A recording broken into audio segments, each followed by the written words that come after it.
Another question is, why did I stop? Was I tired? I don't know. I was tired, I think. More practically, I had run out of money. I started the journey with around about, 9,000, equivalent of 9,000 US dollars, and I worked a little bit in the Caribbean and in Switzerland for a bit, each time for about 2 months each.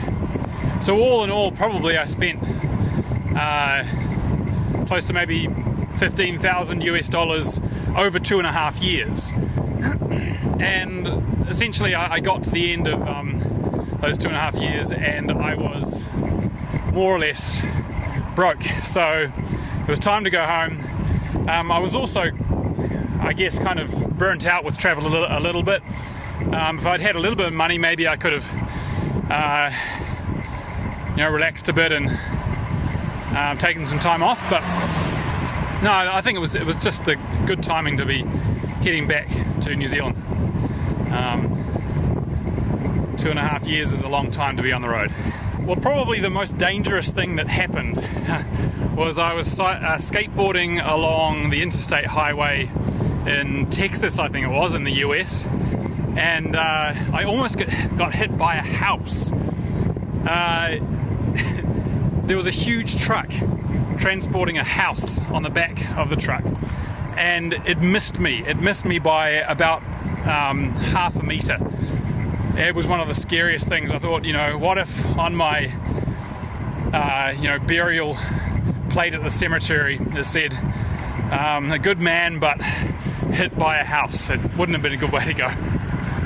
What am I doing now? Well, I'm now living in the northern part of Japan, in Hokkaido, the northernmost main island of Japan. They get amazing winters here, about 6 meters of snow a year, amazing powder snow, fantastic summers, great for cycling, easy to get out of the city. It is not nearly as busy and crowded as Tokyo and places further south. So it's great for a person like me because it's easy to get out of the city. So doing a PhD in cross-cultural psychology. So essentially, I guess I got inspired through traveling just to know more and to research a bit about how different people in different cultures interact with each other and the kind of interpersonal dynamics, I guess, of relationships in different cultures. So kind of pursuing that, hoping to one day be lecturing or teaching on that topic at a university. That'd be fun, just to kind of widen people's views of the world. For some people it's kind of difficult to go on a 2.5 year journey around the world, so as much as it's possible, I'd like to be able to introduce people to different ways of thinking and different worldviews in the classroom. Do I have any advice? Well, first of all, I assume that anybody that has an inkling that they might like to travel are already following or subscribed to blogs especially of individuals who are on big adventures. If you want to hear about people who are on big adventures, then good blogs to subscribe to are like Alistair Humphreys, Tom Allen's bike trip, Tom's bike trip, sorry.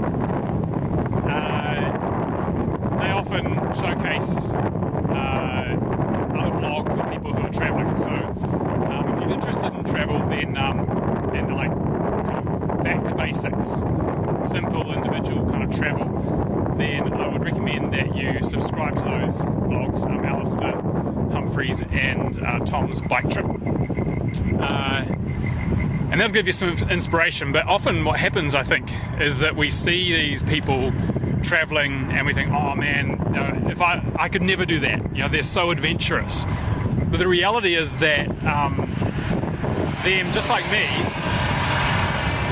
they started, like the first step that they took out of their front door to go on their first big adventure,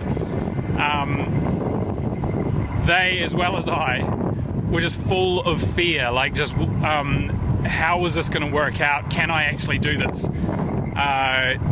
So they all started from somewhere of just not knowing what to do, not sure of themselves, but just getting out of the door and going anyway. Not having much money, but just doing it anyway. So I would recommend that you get some inspiration and then, I guess, overcome those fears of, can I do this? Because you can. Once you're in a situation where you have to figure things out for yourself, us humans, we have a knack of figuring it out, and people will help you out along the way. So yeah, I guess that's my advice.